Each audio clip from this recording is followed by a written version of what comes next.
माँ, हमें दूसरों की बात सुनने की ना कोई जरूरत नहीं है, क्योंकि लोग तो चाहते ही हैं कि हम अपने मकसद में कामयाब ना हो पाए। इधर उधर की बातें करके ये हमें डिस्ट्रैक्ट करना चाहते, डिस्टर्ब करना चाहते। यही तो इनकी चाल है। हमें इनको इनकी चाल में कामयाब नहीं होने देना है, चाहे कुछ भी हो जाए। देख रहे हैं सब, कैसी तीखी जुबान है इस लड़की की। सारी मुसीबतों की जड़ ये लड़की ही है।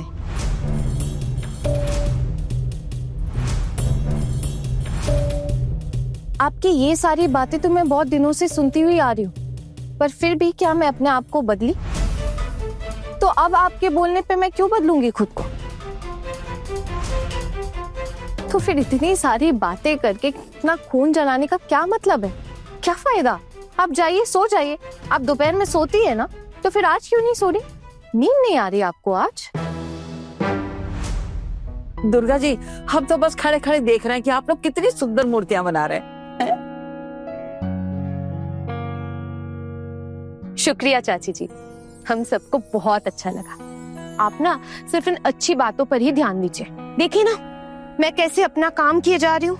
पिशीमा की बातों पर तो बिल्कुल भी ध्यान नहीं दे रही हूँ मैं। आना, ये देख, तेरे बनाए हुए कपड़े मैंने पहना दिए इन गुड़ियों को। कैसा है? बहुत सुंदर लग रहा है दीदी। मामा, मैं गुड़िया लूंगी, कितनी प्यारी लग रही है।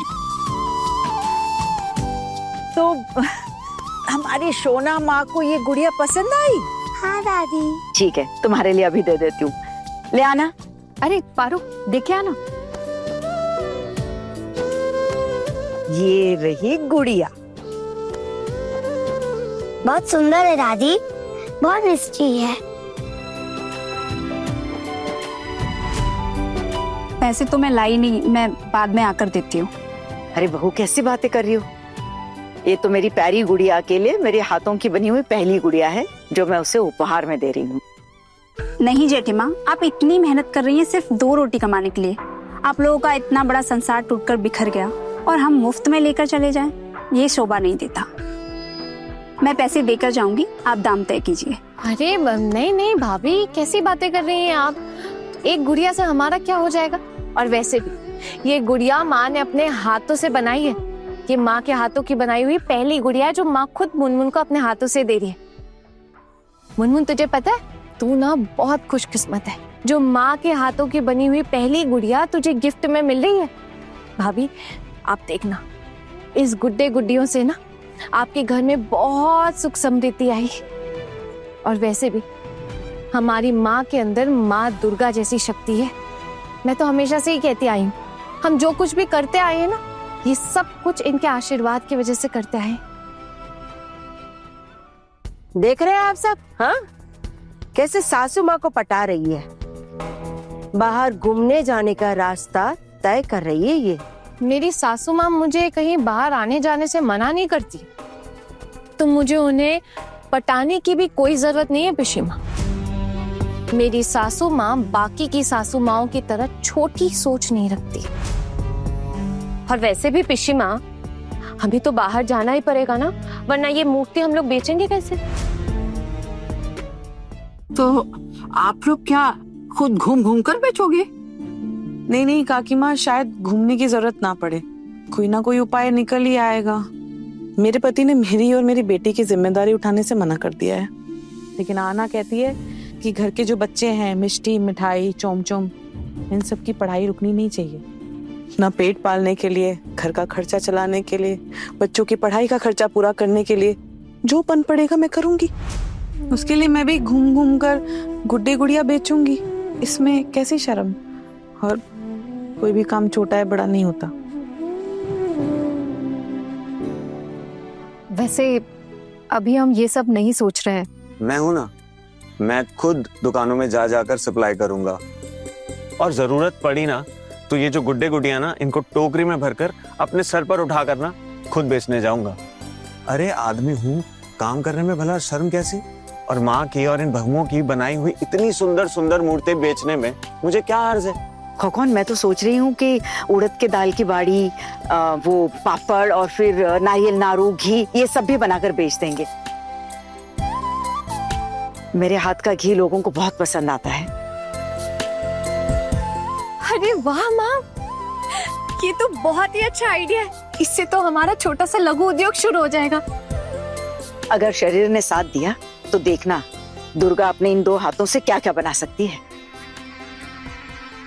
माँ, उड़द दाल की बड़ी, पापड़, लाई के लड्डू, नारियल नाड़ू, घी, ये सब तो मुझे भी बनानी आती है। जब तक मैं यहाँ हूँ ये सब बनाने में मैं भी आपकी मदद करूंगी। कुछ दिनों के लिए मतलब? फिर क्या तुम वापस चली जाओगी मिली? हाँ काकी माँ, उनके श्राद्ध का काम खत्म होते ही मैं वापस लौट जाऊंगी।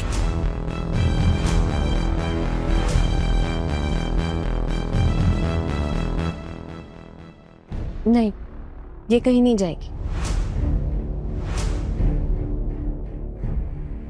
अभी तो हमें लोगों की जरूरत है और आपको हम कहीं नहीं जाने देंगे दीदी भाई। और फिर ये बात तो माँ भी मानती है कि आपके यहाँ रहने से हमारा काम भी आसान हो गया। तुम सब कर लोगी और सारी बहुएं तो है ही। मुझे जाना पड़ेगा आना। देख मिली, तू जो बोल रही है ना वही करना। किसी की चिकनी चुपड़ी बातों में मत आ जाना। अपना घर खुद ही संभालना पड़ता है, कोई और नहीं संभालेगा। ज्यादा दिन ससुराल से दूर रही ना तो वो लोग तुझे वापस ससुराल में घुसने नहीं देंगे। वही तेरा घर है और वही तेरा ससुराल है और वही सब कुछ है तेरा। यहाँ पर तो तू मेहमान है। यहाँ पर ना तेरा कोई हक है और ना ही तेरी कोई हैसियत है यहाँ पर। ऐसा है क्या पिशीमा? तो फिर आप क्यों इतने सालों से यहाँ पड़ी हुई है? बड़ी बहू, वैसे भी माँ आपकी तो सबसे ज्यादा ही हैसियत है कुछ, है ना? और अगर आप अपनी हैसियत बना सकती है पिशीमा तो दीदी भाई भी जरूर कर लेंगे। और पिशीमा, दीदी भाई को आपके जैसा रास्ता अपनाने की कोई जरूरत नहीं। वो अकेली, उनके साथ उनका कोई बच्चा नहीं है जिसकी जिम्मेदारी किसी को उठानी पड़े, जिसका खर्चा किसी को उठाना पड़े। मेरा मतलब है कि आपके जो हालात थे ना उससे बहुत ज्यादा अलग उनके हालात हैं। और फिर मेरी सासू माँ ने तो आप लोगों के लिए सब कुछ किया था, खाना बनाना, सेवा, सब कुछ। और फिर मेरे स्वर्गवासी ससुर जी, उन्होंने भी तो आपके बेटे के पढ़ाई लिखाई का खर्चा उठाया था। और सिर्फ यही नहीं, हमारे पूरे परिवार ने आप लोगों का पूरा खर्चा उठाया। तो देखा जाए तो अब अगर आप यहाँ रह रही हैं तो ये मेरी सासू माँ की मर्जी की वजह से रह रही हैं इस घर में। इस घर पे तो आपका कोई हक है नहीं। ये घर तो मेरी सासू माँ के नाम पर है ना पिशीमा।